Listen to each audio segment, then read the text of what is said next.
seen an ocean?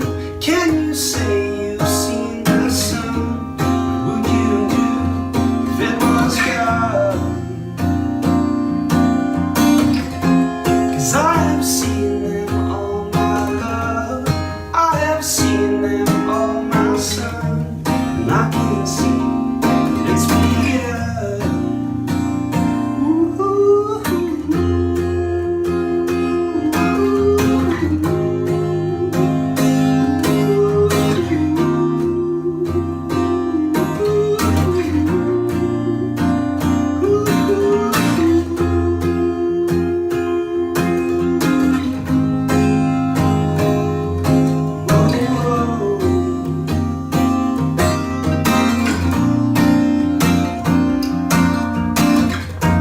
See that mountain there, my brother?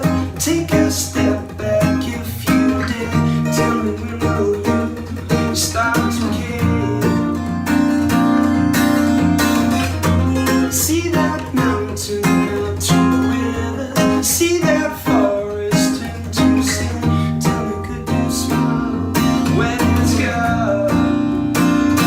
'Cause when it's gone, it's gone, when it's gone, it's when it's gone. Cause when it's gone, it's when it's gone, when it's gone, it's when it's gone, it's when it's gone,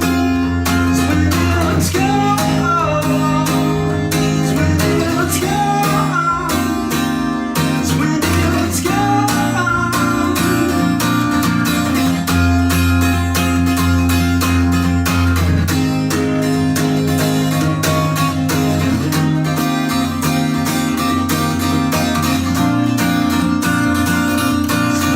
it's gone, it's when it's gone.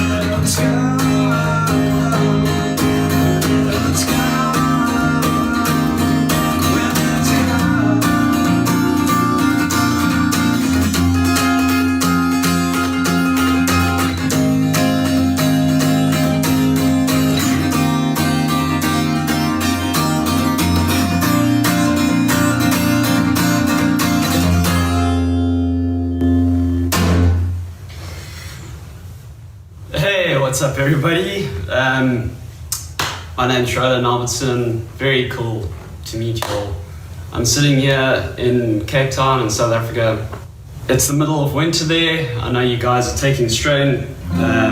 Things are a little crazy with everything going on with this pandemic. And yeah, Jeff has known my music for a long time, and he just said to me, dude, if you could be so kind as to record a little acoustic set for everyone, and yeah, I hope you guys like it. It's the middle of summer here in Cape Town in South Africa, and it's just absolutely beautiful this time of year. So I hope this little acoustic performance sends you guys some sunshine and some good vibes for your, yeah, I know it's dead middle of winter over there, so I know what it can be like. I actually lived and worked in Vale, did a ski season there once before, so I know what it's like, man. Yeah, dude, so just hang in there, enjoy the performance. I'd love to chat to you guys later. Well, yeah, I hope you like it. These are just some of my own songs. That's my website if you guys want to check out more of my music. So just search my name, Roland Albertson, on Spotify or whatever. Yeah, let's see what I can play for you guys.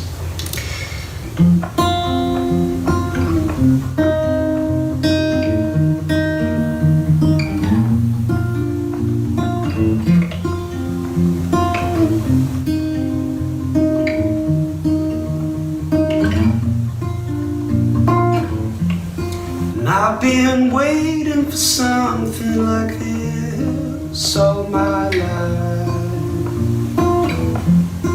Just this moment for me to thank you for all the times. It's just one more night in the moonlight. Baby, it feels right, you're here with me now.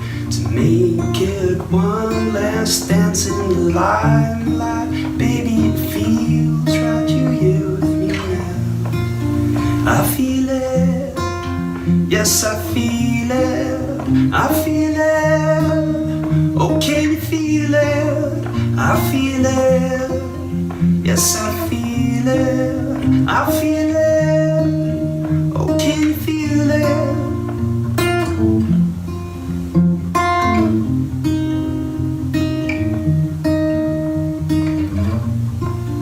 Oh, can you feel it?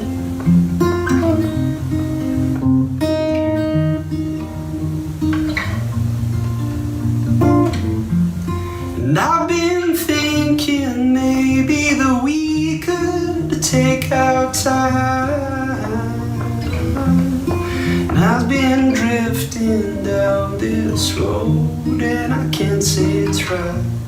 'Cause it's just one more night in the moonlight. Baby, at my side, you're here with me now. To make it one last dance in the limelight. Baby, it feels right, you're here with me now. I feel it, yes I feel it, I feel it. Oh, can you feel it? I feel it. Yes, I feel it, I feel it. Oh, can you feel it?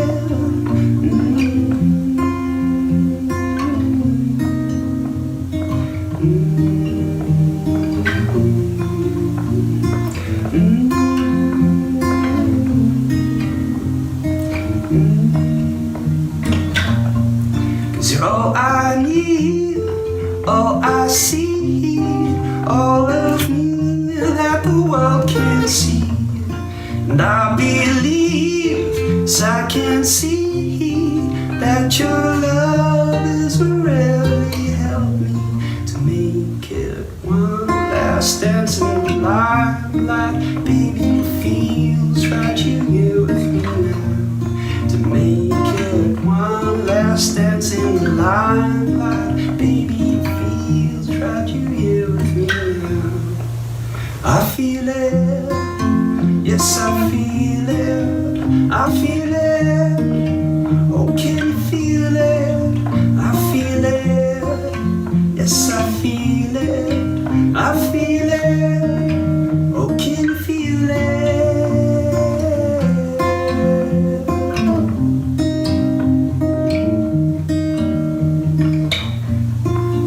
Oh, can you feel it?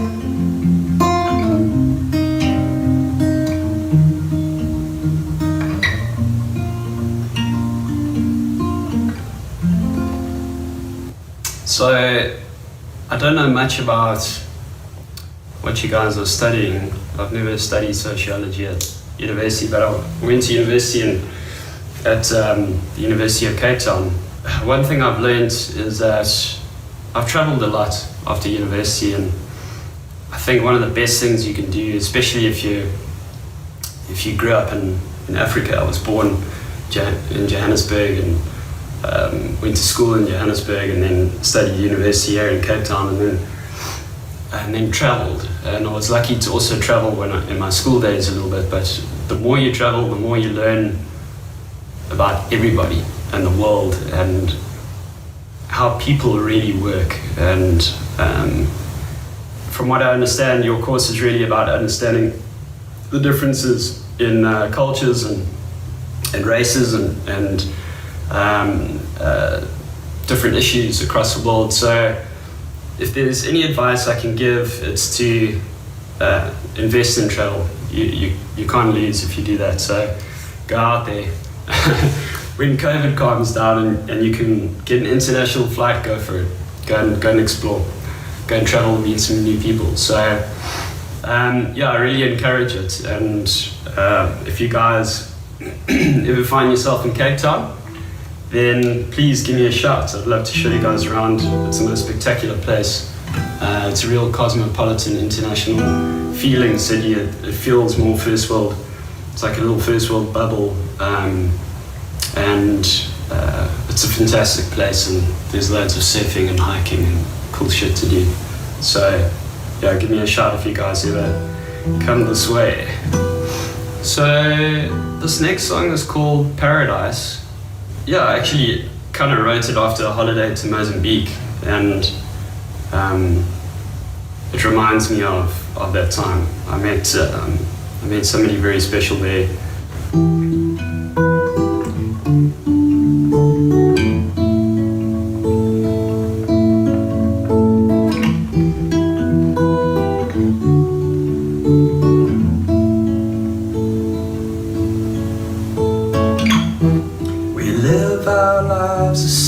Every day,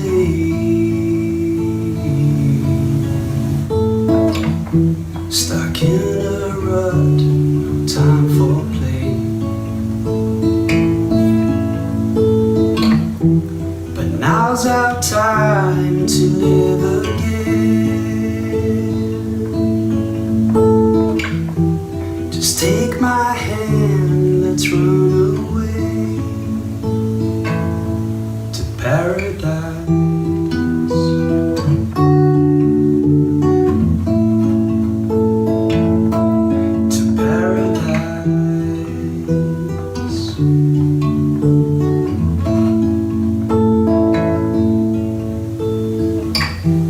Back on the beach that we first met, a stellar night I won't forget.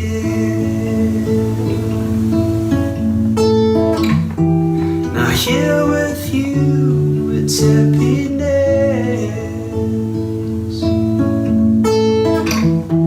Let's dance all night, just say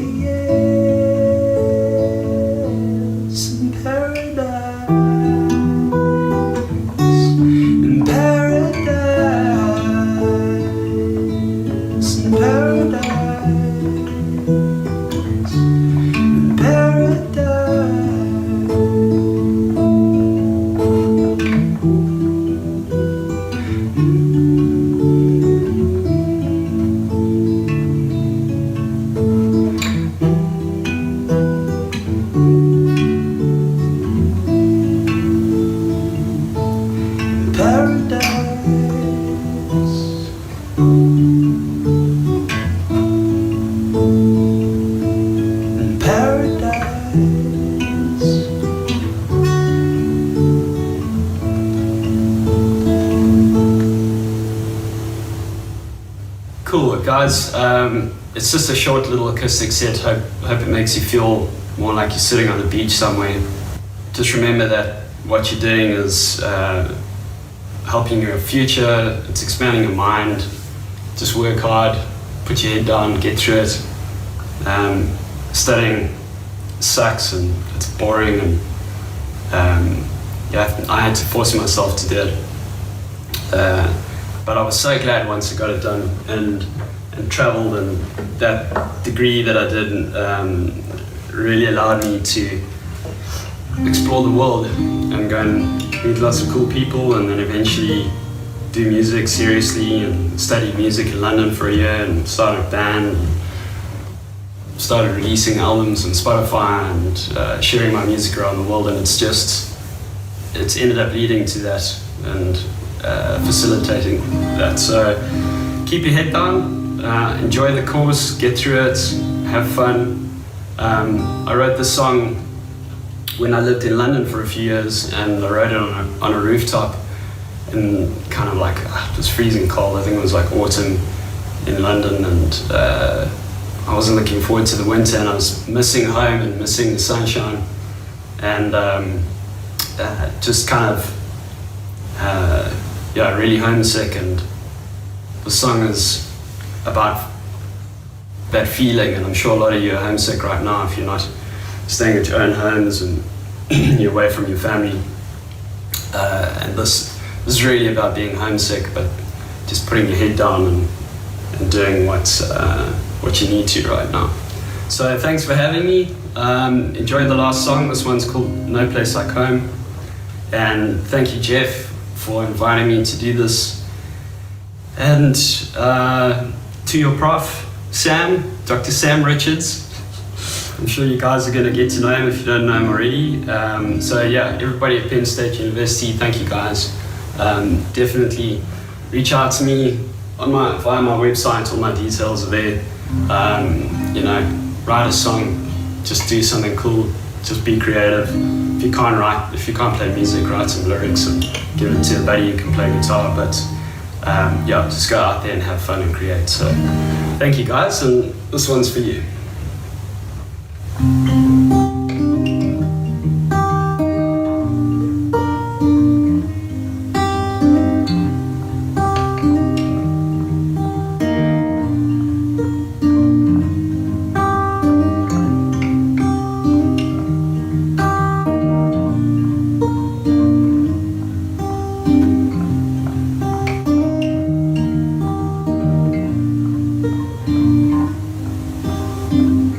There's an old man standing at the corner, and the rain's dripping his shoes. And he looks at you as you walk briskly by, and you think what to do. Nice clothes all torn, blood stained and warm, still he's staring at you. And he puts out his hand to ask you for a dime. Sympathy's not for you. Sit up.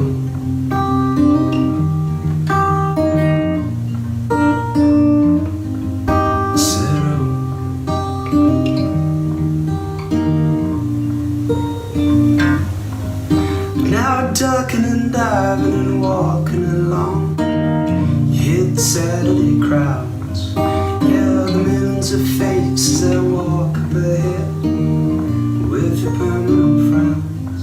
But just as you forget about how you ended up in this town, there's a sign up ahead with a number to call, and sunny scenes all around. It said, oh, there's no place like home. I said, oh, there's no place like home. Yeah, there's no place like home where it's sunny and it's warm. But now you got to be strong. Yeah, there's no place like home where it's sunny and it's warm. But now you got to be strong.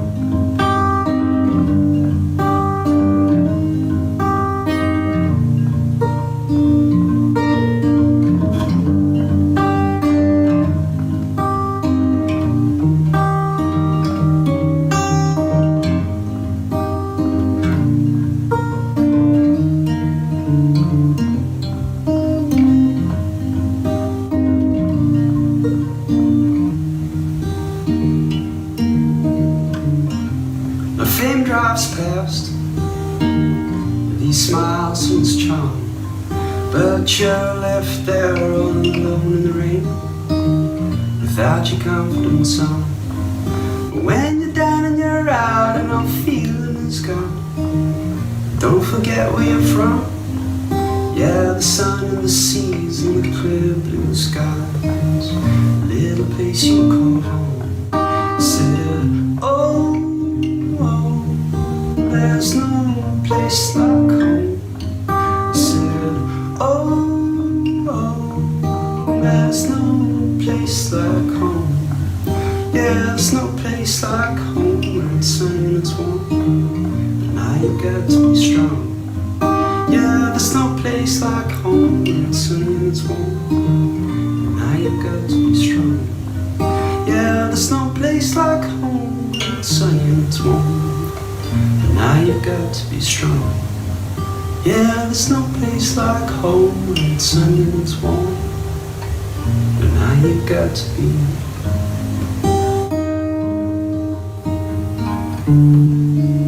strong.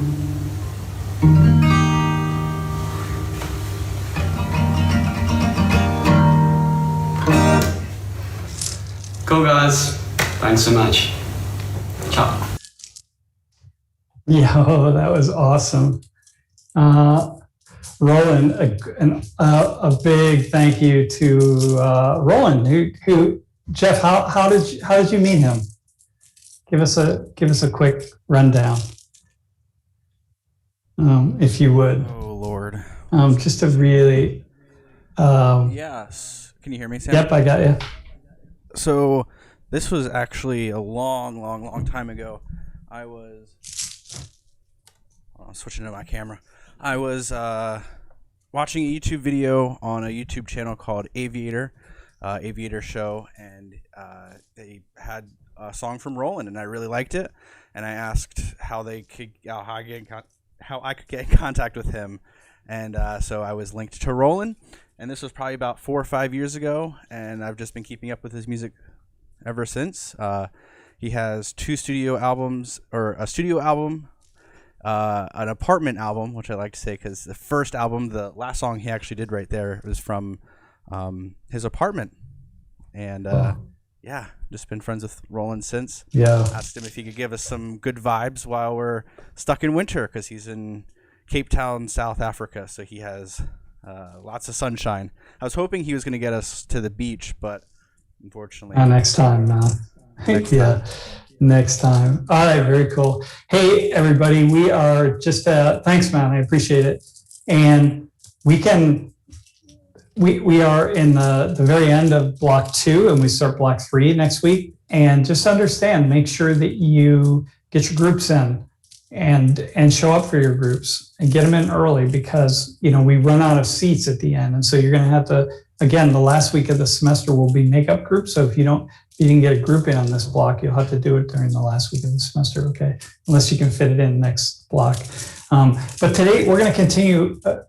Today's class is called Catching Up, and we're gonna just talk about some things that we're going to continue along the lines of what we discussed last time. But I think this is a really valuable course, I think, and we're going to kind of lay out the foundations of long-term historical inequity a little bit. I mean, that you could barely have time to go into it, but we shall do the best that we can. So, hey, let's start. I don't know, who do we want to go with here? Maybe Nathaniel. How about you? And you could kick your camera on and your audio. How's it going? Good. It's going good. How about you? Dude, I'm rocking and rolling, man. Yep, rocking and rolling. Do I look like I'm rocking and rolling? Yes, you do. You do. All right, cool. No, that's what I like. Okay, so listen, why don't we watch your Twitch stream, and I'm gonna show a couple slides here, okay? All right. And if you would, and so Jeff and Nish, we can show those the first 3 slides, show them sort of sequentially, and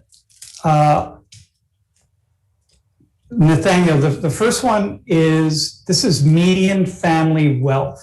Okay, so it's going from 1963 to 2016, and if you notice on the left, that's the amount of wealth that people have. It goes from $0 to $30,000. Okay, that's wealth. So that's all their assets, significant assets, right? Minus their debt. So significant asset obviously are investments, bank accounts, houses, cars, big things. And the red line is Black families, and the green line is Hispanic families. Okay, we don't have data on Asian families. And what I want you to notice right there is how from 1963, if you look at the wealth that we see in 63, and just look how it's really gone up. The blue line indicates the fact that they just combined everybody who is not white.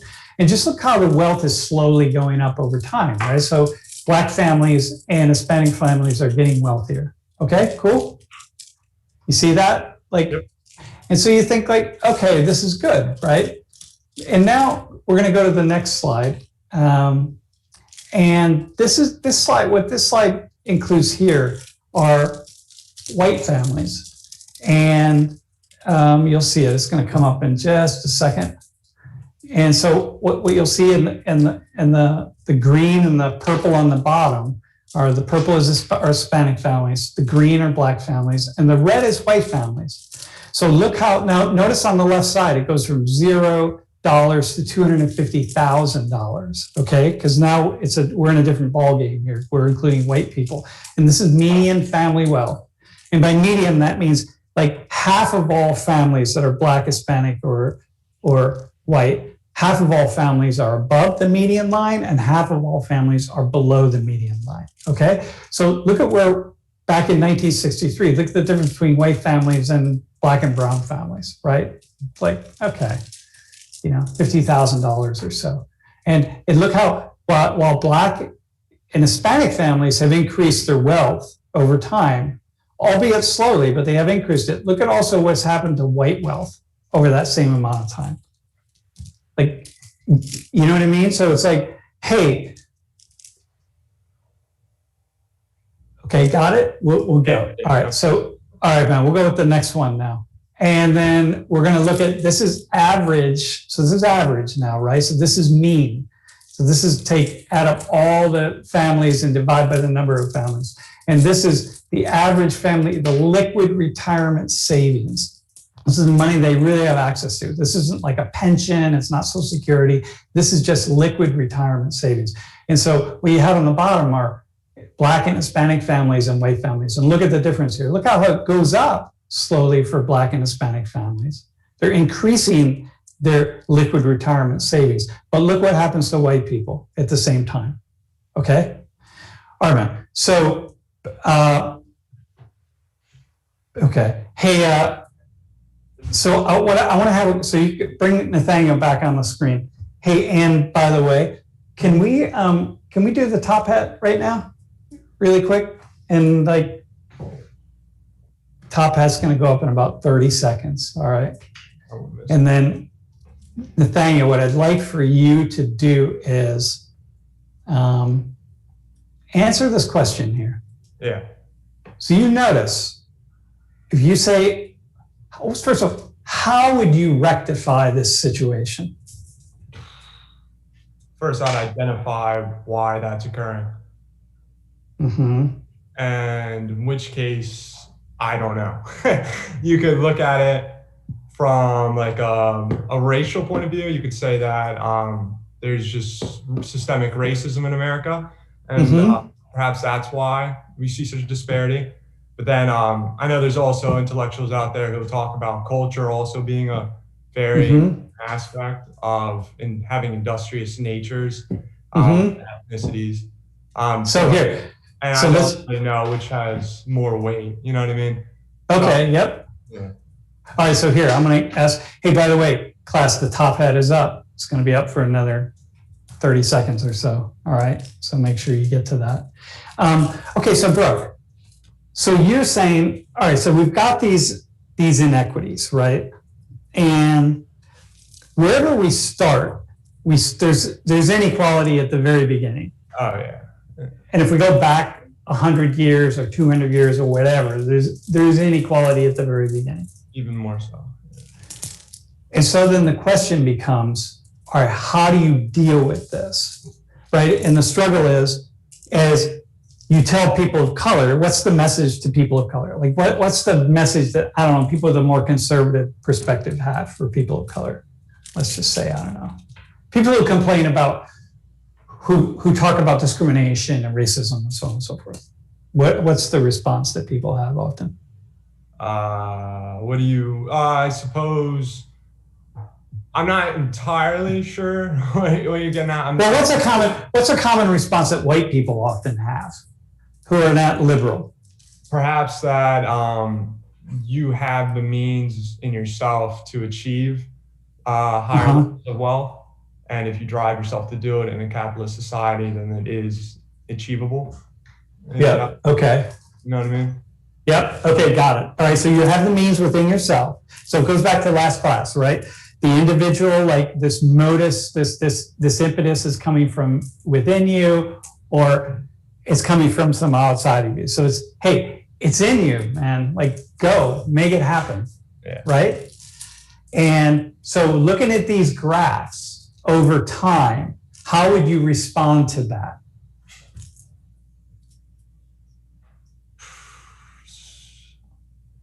Off the top of my head, I mean, I don't really have a. I don't know. Honestly, I don't know. Don't know, Sam. Perhaps you could say that society is leading people in the wrong direction, and everything was such. Okay, that's cool. That's fair. Yep. What do you mean by that? By the way, there's no right answer. Like, so what do you mean by that? I know you got to be careful with absolute statements, you know. But maybe like, I don't know. Like maybe you could say like, all right, a lot of people like, do you know Thomas Sowell by chance? Mm-hmm. He like went to the welfare state as a problem that hasn't helped stop like disparities like that, but instead increase them, you know?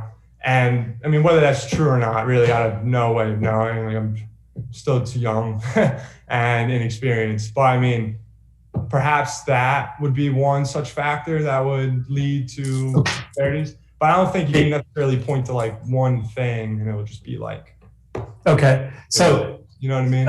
Yeah. Hey, team, if you could put up that last slide, the average liquid retirement savings for a second. So think about this. So think about that last slide. So if we go back to like 1960, right? And there's a certain amount of inequity. And so black and brown people, we say, hey, listen, you got the means within you to make this happen.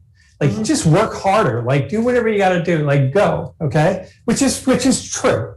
I mean, you know, it's because you can't, what are you going to do? Like say, just sit around and don't do anything. You'll never, you know, get where you want to go. So obviously do something. Okay. So now if you look at that graph that's up right now, right? So you're here, black and brown people, they, you know, you work hard and they save more money, obviously, right? But at the same time that they're saving more money, white people are saving more money, right? So it's sort of like, work harder, but we're not telling white people, you can't tell white people, hey, don't work harder, slow down, because white people are going to work hard too. And there really is a certain finite amount of money. I mean, we can't all be millionaires. So there is at some level, it's not a zero-sum game, but it's damn close to it, right? So the struggle here is we can tell black and brown people to work a lot harder, but as long as white people continue to work harder and they've had a head start, right? They're always going to have a head start. Yeah. It's like no matter what, you know, those of you who are at Penn State and you have parents or you have scholarship or you have whatever that's paying for your tuition, you have a head start over people who are paying out of pocket and working 3 jobs and going to leave Penn State with $80,000 in student loans. I'm like, oh my God, right? So, okay, so now how would you rectify this situation? Dude, I don't know. I mean, like, I'm more of like a libertarian mindset. So like, if I'm going to like adhere to that, perhaps just let it go and maybe perhaps it'll correct itself. But again, like, I'm not entirely sure. I know that there can be faults when you try and fix things and you try and like get involved.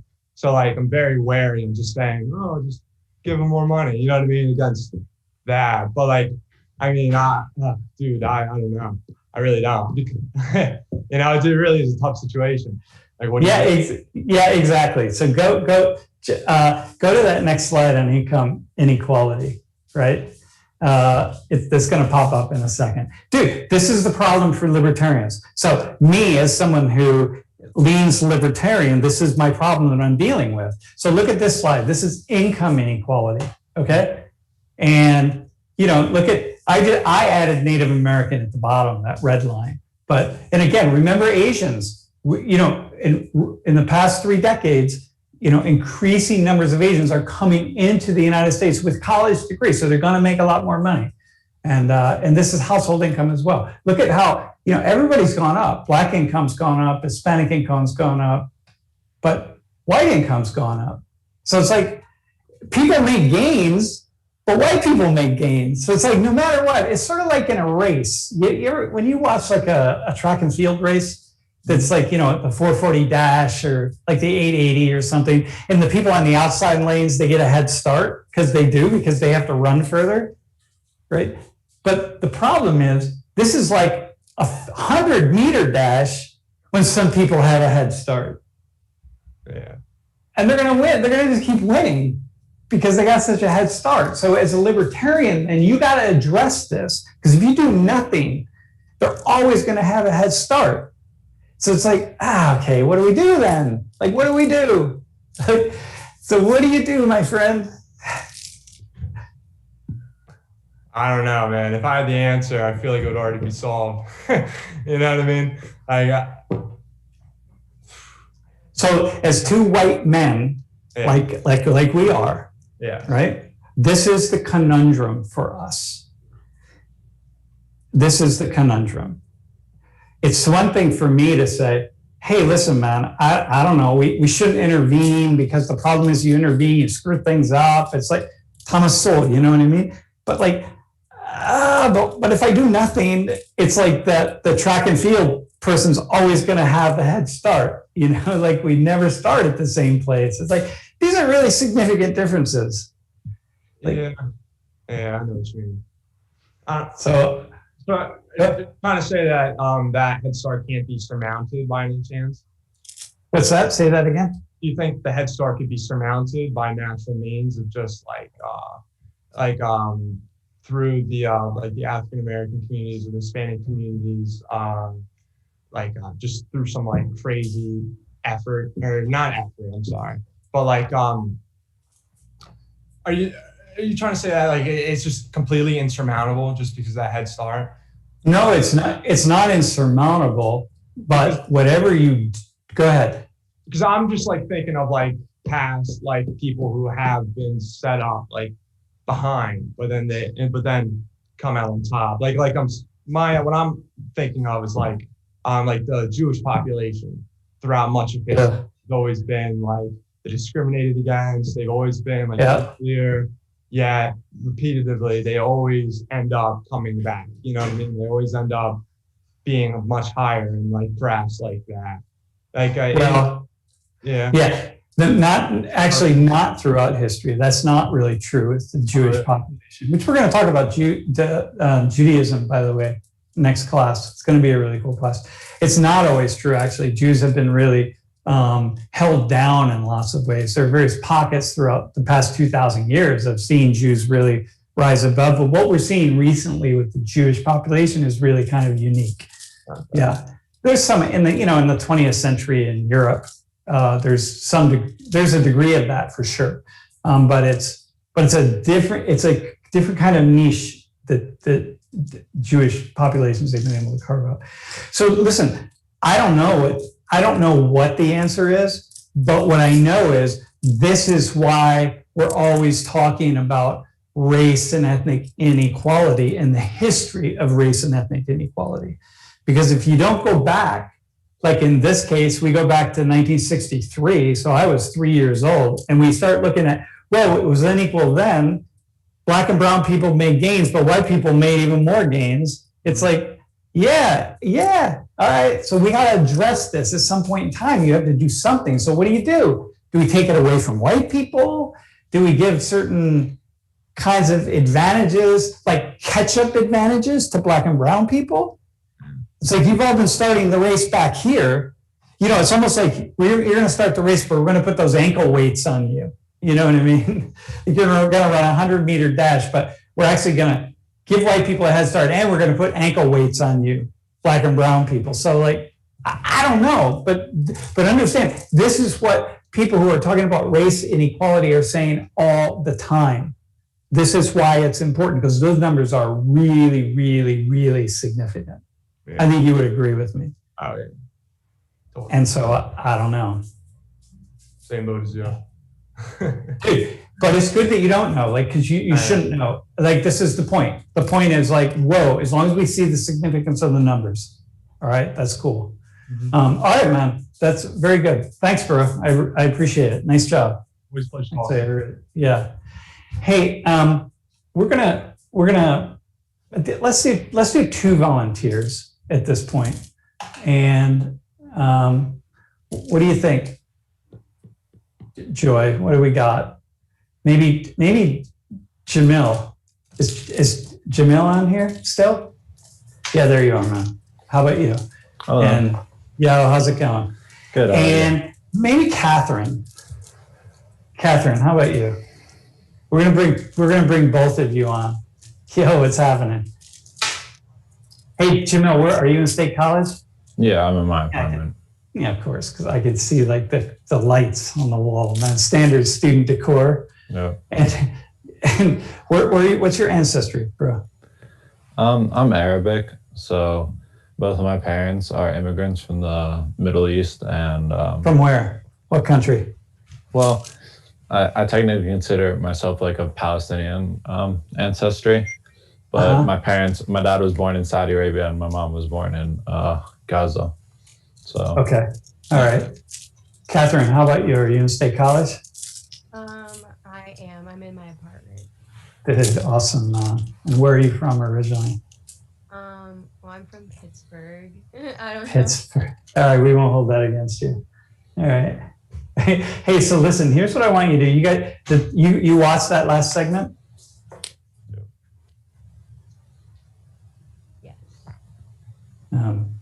Hey, so, all right, so listen. What I want you to do, Nish and Jeff, if you can put those words up on the screen. What I want you to do is tell the story of how things got to be this way. How'd they get to be so unequal? And I want you to use these words in the way you tell the story. Just like throw it out there. These are the words that people are talking about all the time when we talk about race inequality and this kind of stuff. I want you to actually tell the story of how things got to be so unequal and just use some of these words. Any of you can, I think, you got to tell the world, like, all right, man, we just saw this this inequality. Here's why it happened. Who wants to go? Jamil, you want to go? You want to start? Sure, yeah. So when I look at those words, like if I were to try to tell the story of how we got here, like the thing that stands out to me most is like this is in some sort of chronological order, so you can see that like the oppression faced by the minorities, or if you're talking about like slavery and Jim Crow laws and stuff, things that were targeted towards the African American community, is that like through time the oppression has become less like overt and a bit more in terms of like legislation and potentially like cultural factors and such and societal factors, instead of like just outright racism, which are like, that's why potentially having a conversation today could be a bit more difficult to like consider the factors that got us to this place. But yeah, I mean, like you see kind of like the rebound from like moving forward, like from slavery to the Emancipation Proclamation, and then the subsequent like retaliation of the people in power who were benefiting from that oppression. Okay. All right, cool. Catherine, how about you? Just throw something out there. And I put the words back in the chat, although they're going to pop up randomly on the screen. Yeah. Just pick anything, like, So I know I've been fixing my audio because I know it was low before. I'm sorry about that. But when I was in a World in Conversation the other day, and we were talking about the Jim Crow laws in the South, and just like how, I don't know, I feel like that we were talking about like if majority of people's mindsets can always be like right, like if people who all think the same way, if that's always a good thing. And I brought up how in the South and back during 60s, 50s, sorry, I'm not really good with the times. And we were talking about how everybody kind of thought Jim Crow laws were correct. And a lot of people, like that was the majority when it wasn't. And it just brought such a divide on our nation. So I don't know. And then obviously that kind of stemmed from slavery in the South too. So how do you make sense of why we have so much inequality? Because it's that it continues. How it continues today.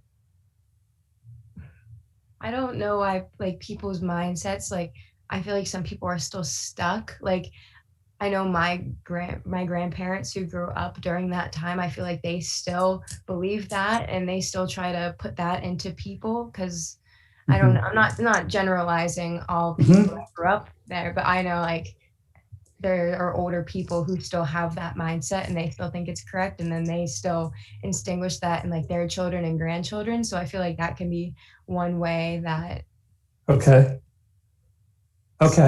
on. All right. Okay. Very cool. Jamil, how about you? Pick something else. Like how to get to be so unequal today. Looking at the words again, kind of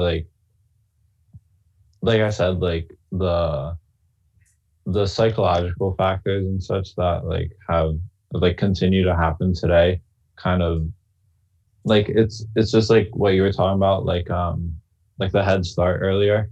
Yeah. And like that the disadvantage that they were at has like snowballed into what we see today, basically. Okay, say more about snowballed. Yeah, like when like it's kind of like I don't know which law of motion it is, but things that are at rest tend to stay at rest, and things that are in motion tend to stay in motion. So when you Brilliant. Okay, brilliant. Go ahead. Yeah. Like when you look at, for example, the graphs that you're showing earlier, that like the upward trajectory of both minorities and white people was present, and then you saw it in 2007 when the economic crisis happened, that the downturn was much more significant for minorities than white people, and that's because of the advantage that white people were at with the access that they had from previous generations of wealth and legislative power to kind of bail themselves out, whereas minorities were left to deal with it themselves. Okay. Hey, dude, very cool. Okay, very cool. So, Catherine, tell me, like, you have student loans? What did you say? Sorry. Do you have student loans? No, I do not. Okay, where do you think you would be in 5 years? Where do you think you would be in 5 years if you were paying for all of your college at Penn State and you came out of college $100,000 in debt, let's say? I would probably still be living with my parents if that was the case. I'm an education major, and especially like during these times, it's going to be really difficult, I feel like, to find a job and to have to pay off those loans. I feel like that's going to be difficult, especially looking into the next 5 years in this hypothetical. So yeah, I probably would have to move back in with my parents and try to find a different kind of job to make ends meet. Okay, so all the money that you would be spending on, and all the money you'd be spending on your student loans, paying them back for the next 20 years, let's say, right? $100,000, let's say, it's a lot of money. How much money, if you invest that money in the market, let's say, or just various investments, how much money would that be at the end of 20 years, let's say? Probably a lot. I'm not really good at that kind of stuff, I guess. I mean, probably a lot if you invest it, if the market is good. Okay, yep, if you buy a house, the house appreciates, all sorts of things, right? So let's say that you then are going to go out in the world as this woman, Catherine, right? And you're gonna You start a teaching job right next to somebody else, another young white, another Penn State graduate, doesn't matter. And that person comes out with no loans whatsoever. They got, they're going, man. They're just like, here they go. And let's say you can't move in with your parents because your parents don't have money. So you're going to rent a place by yourself. So you're going to be scraping by. I mean, you're going to spend as much as you can to take care of all your bills, and you're going to pay your student loans off. So you're not going to buy a house. You're going to be renting a place because you don't have any money saved. You don't have anything down. And so at the end of 20 years or 30 years, you're going to compare your life to that person who started with a really solid foundation. And you both made really smart decisions, right? You just made average smart decisions. Where are they going to be? How much further ahead are they going to be than you? Probably a lot further ahead, just because they got an advantage. I mean, if I don't have any money and I'm just still trying to pay off my loans and trying to make ends meet, it's just, Yeah, eventually you'll buy a house, right? Maybe you'll marry of someone, a woman or a man or whatever, or you're just on your own, you buy a house. But it's like, it'd be kind of small. It's the teacher's salary, right? And maybe you get lucky and you just somehow, I don't know, something happens, but you're not, you're average, right? We're not going with exceptions here. You're just average.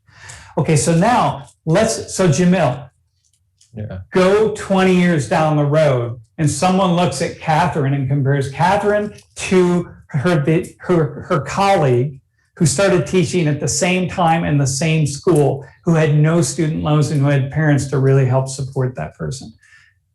What would people say? Nobody knows that story. What are they going to say about Catherine? Whose fault is it that she isn't next to what are they going to say? I think that they would just consider Catherine less successful financially. Less successful, and whose fault is it?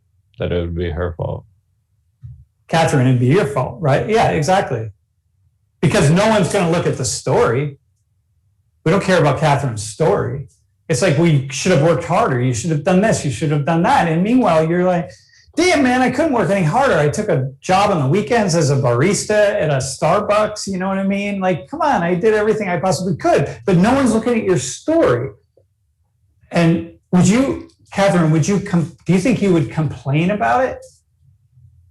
It was unfair, it was this, it was that? Probably. I probably would. If somebody was judging me and somebody was telling me I was less successful without knowing where I came from, I would probably be a little bit bitter about it. And what would you say to them? What would you be saying? Hey, what would you say? I'm not super confrontational, but I would probably just be you don't know me. You don't know where I've come from. You don't know how hard I've worked to be here in general. So I don't think there's a place for you to judge me. Okay. So what if everybody who is like you, so Jamil, everybody who is like Catherine, who's taken out lots of student loans, they don't have parents to support them, they don't have this, they don't like that, everybody like her, they're all collectively saying what she just said. Hey, man, you don't understand the structural inequality here. Some people are getting they're getting stuff taken care of, and others of us are really, a long time ago, we really got held back and we started behind the 8 ball. It's like, you got to look at this stuff. What would you say to them, the people that are saying that? I mean, in theory, the plan of action would kind of I guess if you're looking to change that situation into a more equal environment for everyone, you would look for voting action and such. But some people might argue that that's not the plan of action because it's ineffective. But we continue to move towards if we continue to pressure the factors that lead to this, the factors that put someone like Catherine or that community at a disadvantage, then you move closer to a more equal environment. Well, you move forward to an environment, at least where Catherine, maybe you still have, it's like, there's nothing we can do. I'm like, whatever, dude, you don't have money. So take out student loans, do your best, like move forward, right? But I shouldn't compare you to your colleague who had everything taken care of, right? Because you're not equal. Like that person, right, Jamil? Like, they're not equal. Like the one person had all this assistance and the other person didn't. So it's like, you may not be asking for help. Like, hey, the government should pay off my student loans or whatever. You're not asking for that. But what you're saying is, don't judge me. Don't think that we're equal. We're not equal. Things are different here. Right? Am I right on that? I'm putting words in your mouth. Catherine, you wouldn't be asking for the government to pay off your student loans. You just like want to be treated fairly. I mean, I wouldn't be mad if they did, but Dude, exactly. So here's the thing for the two of you, right? You see this conundrum that we're in. So what I hear as someone who studies this stuff is I hear people constantly talking about, we have to look at history. We have to look at how things got to be this unequal. It's not like we can't know how we got here if we don't look at the past. And for anyone to say, okay, we're only, like, so for example, Catherine, like Jamil, Catherine has kids, right? So you're 20 years down the road. Catherine has a child, her colleague has a child. Which child is going to have more of an advantage in all likelihood? Catherine's child or the colleague? Catherine, the colleagues, right? Catherine, would you agree? Because you're still spending, trying to pay off your loans. Your savings is really diminished. You're not putting lots of equity in a house. Your colleague over here, meanwhile, all those things are happening. So their kid's going to be better set to go to maybe a private school, maybe get special help studying for the SATs. I don't know what it is, right? But the advantages just keep going and going and going. It's like, damn, when's it stop? It doesn't stop because we never hit reset. We can never hit reset. And that's the problem, man. Yeah. Do either of you have any questions? Or any you want to throw in a final comment? Nothing specific, no. yeah, I don't have anything either. So Jamil, this is like Palestinians are always talking about the past. It's like you can't understand Gaza today. You can't understand the West Bank. You can't understand Palestinian refugees all around Jordan. So wherever you want to be, Lebanon, you got to look at the past, man. How did we get here, right? How did this happen? And Palestinians are always saying like, hey, you got to look backward. History matters. And other people, like many Jewish people are just like, no, we're not looking past, we're not looking backward, we're going to look forward, or whatever it is. Other people who don't really care about Palestinians. Yeah. It's like, no, we're going to look forward. This is what we see. All right, man. Thanks, you all. That was very cool, actually. Thank you. Absolutely, man. Hey, by the way, Jamil, we're going to have a really cool next class about anti-Semitism. So can't wait. Where you live now? Where's your family live? My immediate family is in Westchester, Westchester, Pennsylvania, but my extended family is in Jordan. In Jordan? Okay, yeah. Cool. Yeah. All right, man. All right, see you all. Thanks for participating. Yeah, I really appreciate it. Hey, what should we do? Should we bring Alex up? No, hang on. Let's bring Julia in. Alex can go last. Hey, y'all are getting this, right? Like this. Julia, what's up? Hi. Where you look like you're in a kitchen somewhere. Yeah, it's like the basement of a friend's house. I'm back in New York for a semester. Yeah, back in New York. Mm-hmm. Awesome, man. Hey, what's your ancestry, by the way? So it's just Filipino. Both of my parents are from the Philippines, so yeah. I'm a first-gen American. Yeah. I grew up in New York, so that's just my story. So you were born here, or you were born in the Philippines? In New York. Yeah. Do you speak any any of the many, like Tagalog or anything? Dialects of it? No, it's a one-way conversation. It's a lot easier when, they throw in an English word, like Spanglish or like Tagalog in English. Yeah. But yeah. Do you at least know do you know some swear words? Oh yeah. I mean, like they're very like contextual and like the way they speak. So like whenever my parents curse, I'm like, oh yeah. You get that? Upset right now. Yeah. Yeah, very cool. Have you been to the Philippines? I've been meaning to, especially after graduating high school, but like it's just been busy. Okay, I got you. All right, well, awesome, man. It's cool. It's a cool country. I only know Manila, but nonetheless, Manila is a cool city. Let's say that. Yeah. Hey, so here's what I want to do. If team Nish and Jeff, if you can look at Twitch, I want to show you something, right? So we're going to take race off the table here, Julia. Okay, we're just going to look at wealth in the United States. Okay, there's really wealth around the world we could do, but we're going to look at wealth in the United States. And this is wealth in 1983. Okay, distribution of wealth. And it goes from the bottom to 10% of Americans. So if you look along the bottom, it's like every 5%. So you take like the poor on the far left, it's like the poorest 0 to 5% of Americans. That's how much wealth they have. Okay. And then you go to the next, the poorest 5 to 10% of Americans, right? See that little next notch over? That's how much wealth they have. And you just keep going. And then you get to the 50th percent. See, like right in the center, you see 50th percent.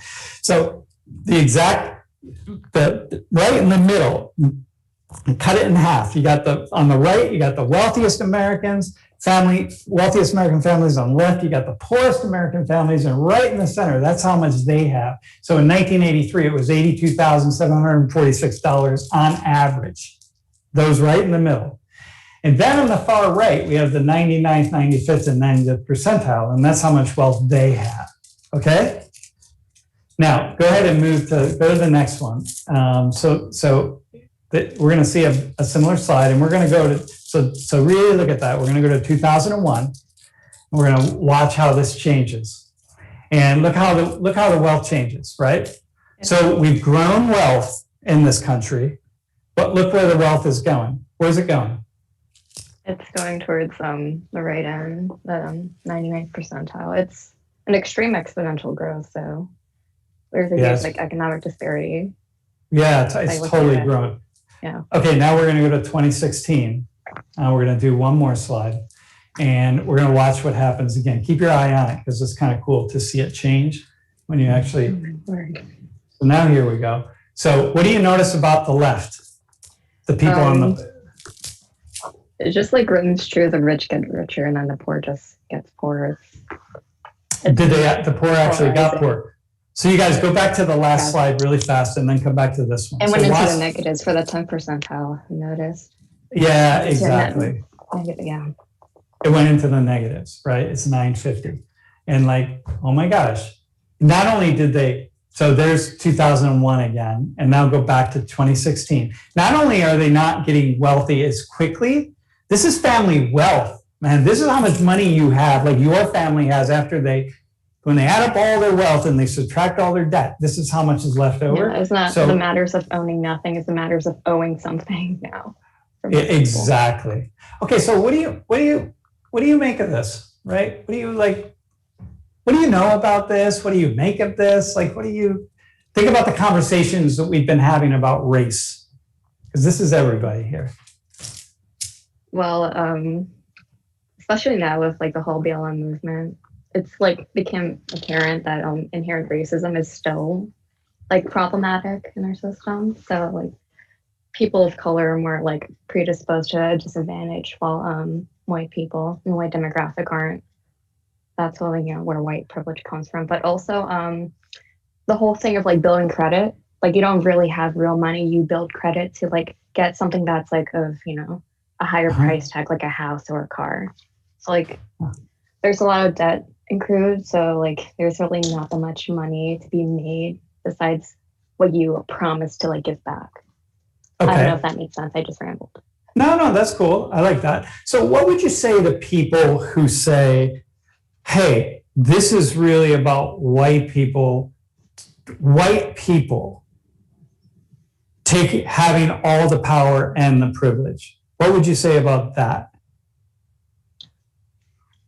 I wouldn't say it's a hyperbole, but I wouldn't like exclude all races in terms of like having a financial advantage, but generally that's how I see it. Because even though like Asians tend to have like a better outcome in terms of like, you know, wealth and ownership of like property, they like Asia itself has like makes more than like half of the world population. So like China itself has more than 1 billion, almost like reaching like 1.6 if I'm right. And that just kind of like skews the whole thing. But then you don't really see a lot of South Asians or Southeast Asians with like that type of economic prosperity. Did your parents come here with college degrees? My mom came as a teenager, so she got her associates when she became a citizen, and then my dad like is a legitimate like illegal immigrant. Like when he said he jumped the boat, I thought he was joking. So I think he got his associate's degree back in the Philippines. I'm not too sure about that. Yeah. Okay. But yeah. Okay. So one of the issues, right, is it's that when I look at this graph, and if you put the 2016 one up for a second again, really fast, I don't see this as just a white problem. I see it as a income distribution problem, because on the left, there are all sorts of, you go to that 50th percentile, everybody on the left, a majority of those people are white people. So like, what would you say to them? Like, how much privilege do they have? All those white people on the far left, because this is all Americans here, white families who are not rich. They're not getting all that money. On the far right, the richest 10% on the far right that got so wealthy over the past 20 to 40 years, that money's going into the hands of rich people. It's not just going in the hands of white people. So what would you say to that? Like, I want you to really fine tune your statement here. Or your thinking. Definitely has to do with like a class issue. The whole thing with the class struggle of Karl Marx and Communist Manifesto. The whole like system itself is like built to keep power within a certain amount of people, and then have the rest just live off of what they can afford. Like they have to like sell their labor to make a living, and yet not even minimum wage can have subsistence for them. Like it cannot satisfy like the basic human needs. Okay.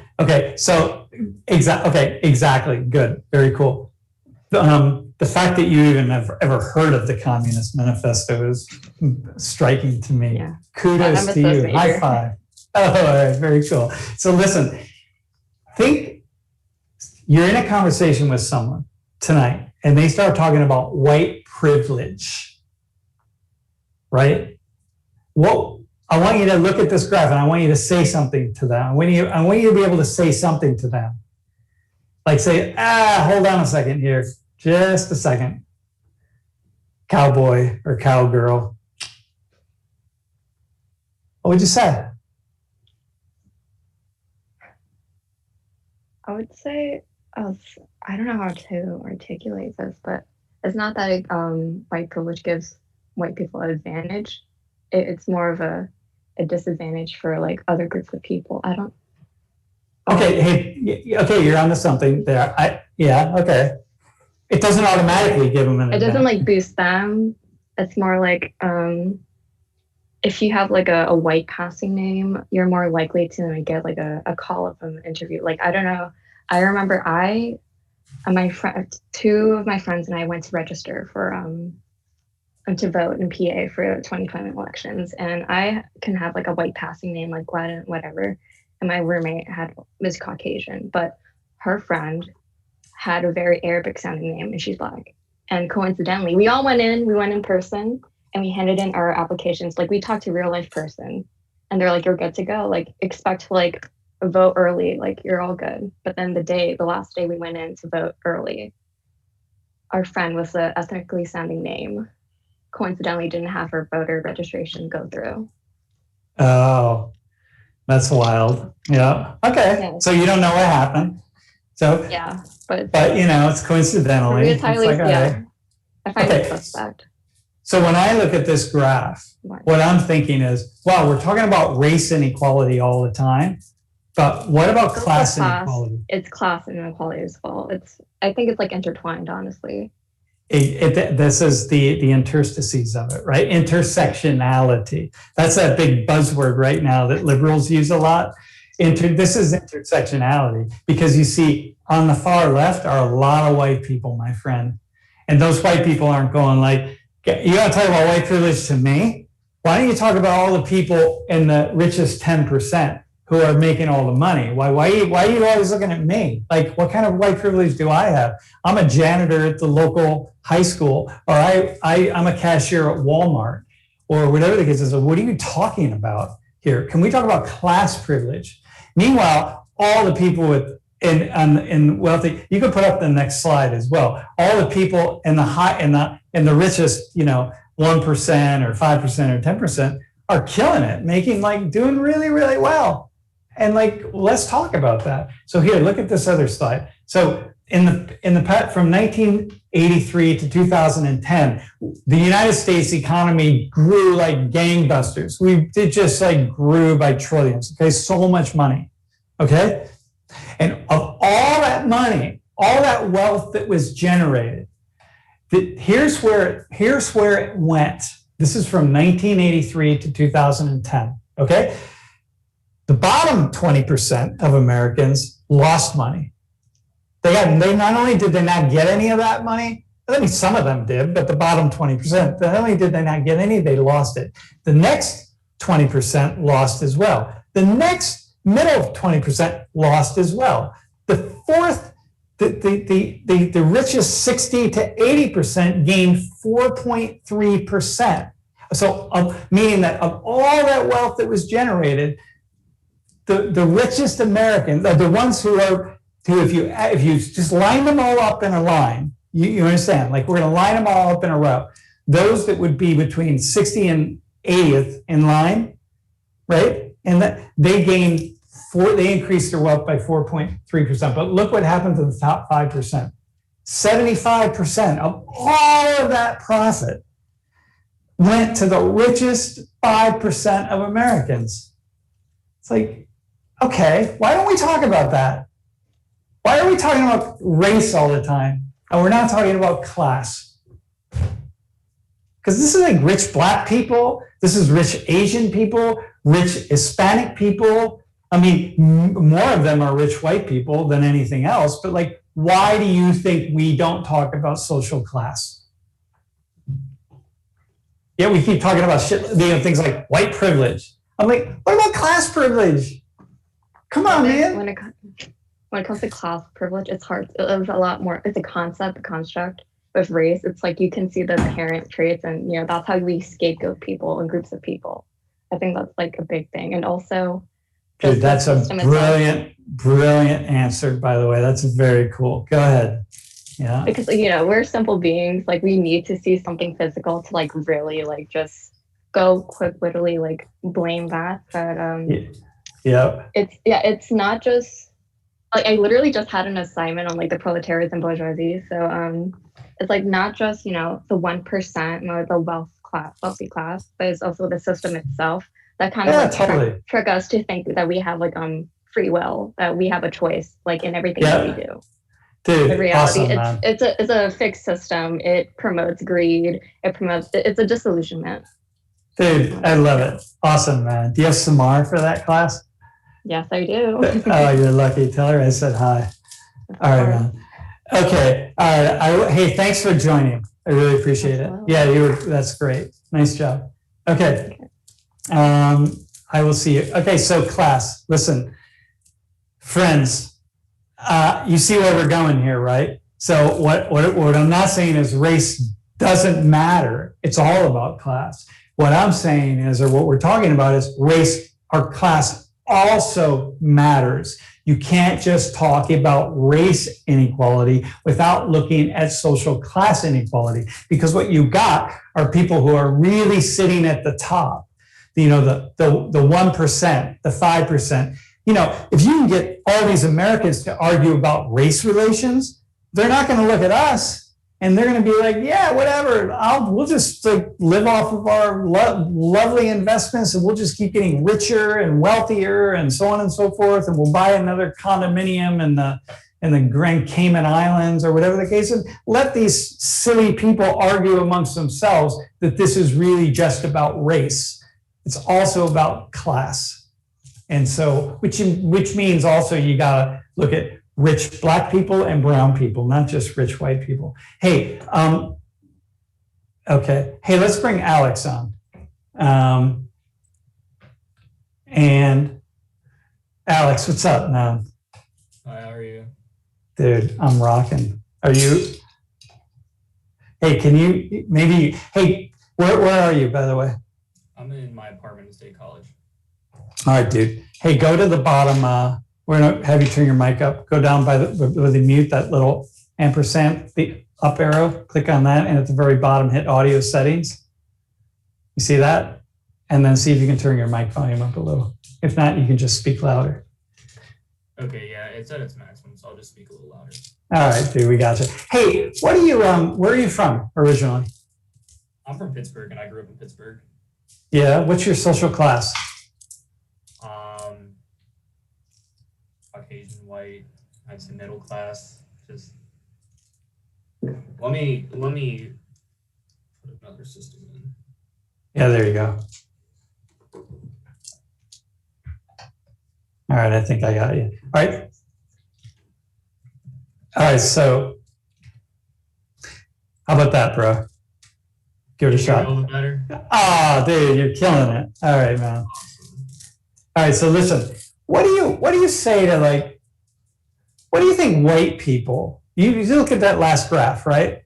Yeah. About all of the wealth that went to the richest 5% and how people at the poorest 60% of Americans, the less wealthy 60% of Americans lost wealth over this time.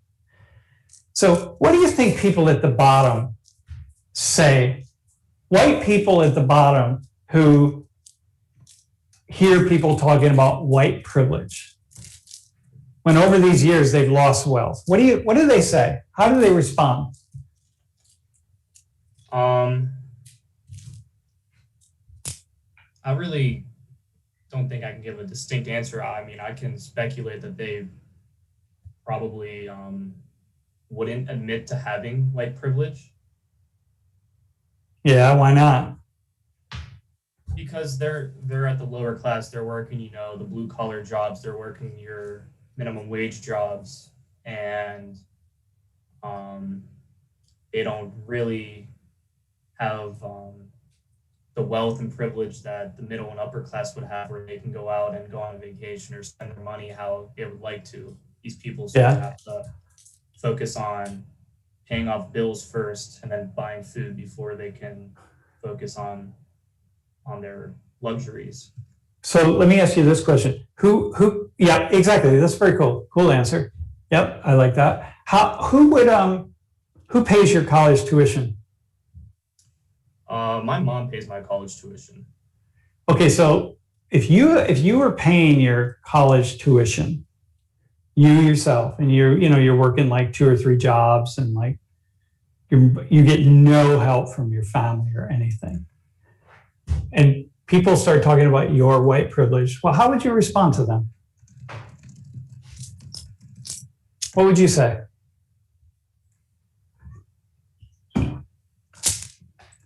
Wait, Alex, you got me? Can you hear me? Whoa. I can hear Wait, you we now. lost. Yeah, we got you. All right, you good? You got me?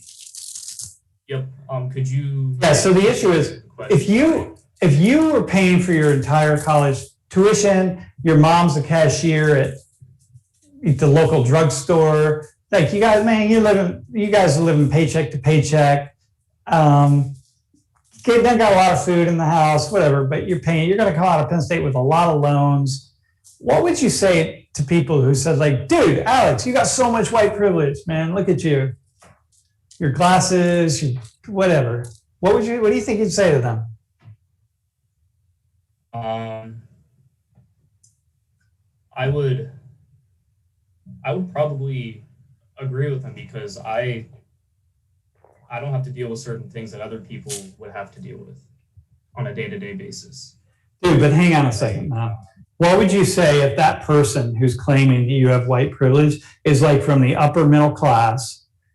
They're black or they're brown. They're from the upper middle class. Their tuition's paid for. They're driving around in a Tesla. Well, how about a Jeep Cherokee? They don't worry about, they have a credit card from their parents. They go to the store, they do whatever, and you are living moment to moment. How much white privilege would you still claim that you have? I would say, I wouldn't have the 100% privilege that people would think would come with that if I'm put in a lower class position. But still on the day-to-day basis, I'm not dealing with some things that people of color have to deal with. So what would you rather be? Would you rather be you and poor and white? Or would you rather be upper middle class and black and brown, driving around in a Jeep Cherokee knowing that all your shit's being taken care of? I'd rather have all my stuff be taken care of. Yeah, even if that meant you had dark skin and coiled hair, you'd be cool with that? All right. So, I don't have bills. Dude, listen, man, put that next slide up. I want to show you something here real fast. The one with the United States. So this is, if we broke the United States up into ownership, the United States was all the wealth in the United States. And we're going to look at ownership, like who owns what, okay? Mm-hmm. Then you're going to see this graph here. The 1%, the richest 1% would own all of that on the left there, okay? And the next 9% would own all the stuff on the upper right. So it's the top 10%, the richest 10% of Americans would own all that. That's how much they would own. That's a lot, man. The next 30% would own that little strip there at the bottom along the south. 20% would own Texas. And the poorest 40% of Americans would have that little dot right there in the middle of Texas. Okay, these are all Americans, including white Americans, black Americans, brown Americans, et cetera, right? When you start talking about wealth and inequality, and we don't account for the poorest 40%, and we just like we think white people rich, black and brown people poor.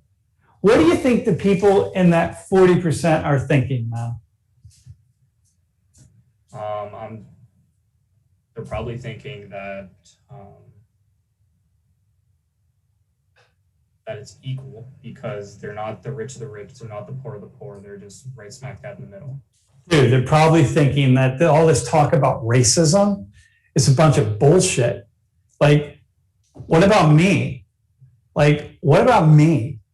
Look at man, I'm supposed to be rich? Y'all talking about my white privilege and come on, man. This is a bunch of bullshit is probably what they're thinking. Because like, who are you talking about? I don't know shit. The rich, including black rich and brown rich, they own everything. I'm just hanging on here, man. Y'all keep telling me about my privilege. Check your privilege, white man. Like, come on, man. That's what they're probably saying. That's what they are saying. That's why we had Trump for 4 years, by the way. Because Trump spoke to those folks. Here, let me show you something else now. Dude, does that make sense to you? Yeah. You'd be that way. Would you not be that way? I mean, probably not to an extreme like that, but I mean, those thoughts would definitely come across my head. I would not be interested in hearing all this talk about racism. It's like, we need to talk about racism more. this is about racism. This is the oppression of black people and brown people. I'd be like, did I miss something here? I'm living in my double wide. I'm like barely hanging on. I'm living paycheck to paycheck. I don't have health insurance. My child is sick. I live with my disabled grandmother. I don't even know if I'm going to have food for next week. I don't know if I'll have a job next month. And you're telling me about my white privilege? Like, come on, man. Like, that's what I'd be saying. But, you know, and that's what a lot of people are saying.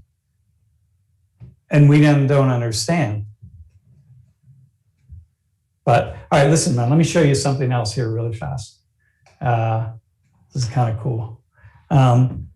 There's this, so we try to take measures of the degree to which Americans are going to make as much or more than their parents. And so what this graph represents is starting in 1940, the percentage of children born in that year who are predicted to earn as much or more than their parents, okay? We'll say more than their parents. So it was like 92% in 1940. When I was born in 1960, it was about 62%. Of everybody who was born in my year is expected to earn more than their parents. But look at how that graph is going down. Now, mind you, there's a percentage of people that are earning a lot more than their parents, but these are the average Americans. And look at, for the first time, we got 1985. And what has happened is, if you look at the far right, that graph has just continued to go downward. Now it's less than, it's about 45% of Americans are predicted to make more than their parents. It's like less than 45%, meaning that you got all these Americans who are, we keep talking about racism, but we're not talking about classism, and we're not talking about all the other factors that come in. And these people are really not that interested in hearing all this talk about racism if we don't also talk about class. You know what I mean? Yeah. Do you think about that, whether you're going to make more than your parents? I mean, when I first applied to school and I looked at what I wanted to potentially major in, I thought about that, but now it's just sort of, at least for me, what I want to enjoy doing for the rest of my life. Yeah. So it's something, right? Well, you have about a 40% chance of earning more than your parents, by the way. Maybe after the pandemic and global climate collapse, it'll be a lot less than that, but nonetheless, right? Here, let me show you. Can you skip over that next slide and show us this one? This is actually really interesting. This is the percentage of people who think that discrimination against white people has become as big of a problem or more of a problem than discrimination against Black and brown people, okay? 52% of all whites think that discrimination against white people, this is from, I forgot to put it at the bottom, this is from a Pew study, right? Think that discrimination against white people is worse than discrimination against Black and brown people. Tea Party was a movement that largely brought Donald Trump into power. So these are basically Trump supporters. And then look at Republicans, working class people, 58%. Of course, man. Shit. Like, come on. So these are all white people, right? So 58% of white working class and 39% of people with a college degree. So what do you think about that? These are the number of Americans, white Americans, who think discrimination against white people is worse than discrimination against Black and brown people. I'd probably say that they feel like they're more privileged than people of color, but to a certain point, discrimination is discrimination at the end of the day, and it, in our modern culture and society, I think it should just be avoided at all costs. Yeah, exactly. I think that one more than the other is necessarily worse. Yep. I think in here, hey, by the way, class, the top hat's going up in about 30 seconds here. So be watching, my friends. So in this particular case, Alex, the issue isn't whether it is worse or not, because it's not worse, obviously. I mean, you could make the argument that I wouldn't make the argument that it is. We haven't talked about discrimination yet, but we will. I don't think it's worse at all. I mean, it's not even, it's a completely different reality. You can't even compare. But the thing is, people have that idea in their minds that it's worse. You know what I mean? And that's what really jumps out. So Alex, do the top hat thing so you don't miss it. And so class, the issue is that when we are having all of these many conversations about racism, about prejudice, about discrimination, about inequality, and we don't include social class, and we don't accommodate for the fact that a very large segment of white people are not benefiting from all of these gains that we see around us. And yet white people look around and all they see is one after another, a program for Black people, a program for Latino people, a program for Asian people, talking about Native Americans, talking about one group after another. And no one's got any programs for poor white people. There's no programs for poor white people. Then white people start feeling, these white people then, poorer white people, just understandably feel some kind of way about that. And they're probably not that open to talking about the oppression of Black and brown people. Alex, any thought on that? Can you understand why they wouldn't be open? Well, yeah, I can understand why they wouldn't be open.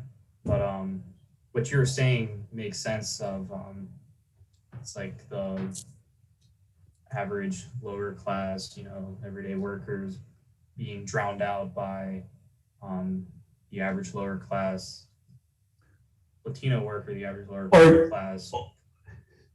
Dude, awesome, man. Being drowned out, their ideas, their needs, their concerns being drowned out by by the conversation about race that we keep having, that nobody accommodates, or that does not include poor white people. It's like, I love that, how you just said that, drowned out. Yeah. I don't know, man. This is something that we're not really working that well. We're not really engaging in that. Hey, anybody else want to have anyone else who's still in Zoom want to turn their camera on and have something to say? Do you have a comment or a question? Jamil or Nathaniel, Catherine, Julia. We have a couple more minutes left. You got something you want to say? Or Alex, do you have something? You have a question for me? No, I can sort of talk about growing up with a little bit of nothing, because my mom isn't from the United States, so we started off a little poorer than the rest, but I'm really proud of my mom. She worked really hard to, put us in a situation where we didn't have to relive what she lived as a child. Yeah, very cool. Where is she from? She's from Mexico. Did she come up here with papers, like with a green card, or did she come undocumented? Not 100% sure. She was younger. She was I think 15 years old, just before high school. Yep. when she came to America. Yep. So she has a sense of what it is to really bust her tail. Yeah, and she saw that firsthand from my grandfather, who completely flipped his family's life from living in the norm to living in a foreign country and having to work every single day to feed and support his family. So Yep. And listen, and that's all you can do, right? So if we go back to the conversation I was having with Nathaniel, how do you fix this, right? Well, one, maybe you just don't let rich people set the rules for taking all the money. You know what I mean? We just make sure it gets distributed a little bit more fairly to everybody. But otherwise, all you can do is tell individuals, hey, man, just work hard, like with your mom and your grandfather. Julia, did you have a comment? Yes, I'd like to chime in. I'd say Julia, the Marxist, right here. Go ahead. Oh no. There's definitely no simple solution to like all this. Like, but it's quite apparent that we might be on the cusp of like some disastrous like class conflict. And I don't know. I believe it's like an unhealthy system. Like, I don't know. There's a certain threshold, and I don't know how it's gonna turn out. Yeah. But yeah, I'm with you I remember there. in like in the Communist Manifesto readings, Marx said that the proletariat, in terms of like population, like there's this whole joke of there's like one of Jeff Bezos and there's all of us, like we can take him on. That's like the same consensus with like what Marx said of how like the proletariat would be like revolutionary to like overthrowing this like very unfair system. Yeah. Unless the proletariat is just too busy playing video games and shit, watching I mean, football. like gamifying like your world. It's like an efficient way for people to like really get like promoted. Yeah. That's like one way people have just been Yeah, I got you. motivated to do things, just like the stock market. Like people saw it as like a game. Like, Yeah, I got you. And like scoot over that hedge fund. But yeah. Dude, exactly. That's a game. Hey, Alex, nice job, by the way. Yeah, you were great. Yeah. Hey, all right. So we're over time, but Jamil, you were probably going to weigh in somewhere. Go ahead. You get the last statement. I was just going to say that I read somewhere that the richest 23 people in the world have as much wealth combined as the poor half of the world. I believe that it's the richest 23, but that always just like, I felt that it was relevant to the conversation. It always amazed me. Yeah, exactly. How'd we get there? How is this? Like, how'd it happen, man? All right, listen, class. Thanks, y'all. Hey, volunteers today, you did a great job. Thanks, class. Tuesday, we're gonna have a really cool class on Tuesday. I'm looking forward to it. So have a safe weekend. Make sure you do what you need to do. And I don't know, be well. Be rocking and rolling. And I'll be well, because that's all that we can do. Yo, Block 3 dialogues are open, my friends, so take care of that. All right, see you, everybody. Thanks, man. Nice job.